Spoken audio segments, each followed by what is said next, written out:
Here is the Kia Seltos and the bulb is over there. The way to access it, we have to open up the hatch, and now right over there is an access panel, and for that you can either use a flathead screwdriver or use your car key. Put it right in that slot over there and then pry this cover off. There you go, the cover comes off.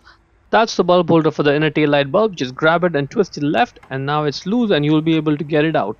To get the bulb out, just grab the bulb and pull it out straight. You may have to wiggle the bulb a little bit, but it'll come right out. The bulb size is 194. Check the link in description to buy the new bulb from Amazon, and then simply push it down back into the bulb holder to secure it.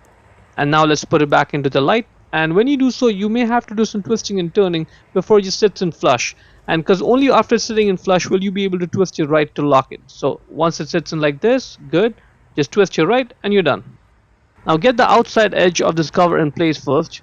Once it's in place, get the other side in and then just press it all down to secure it, and we are done. That's good.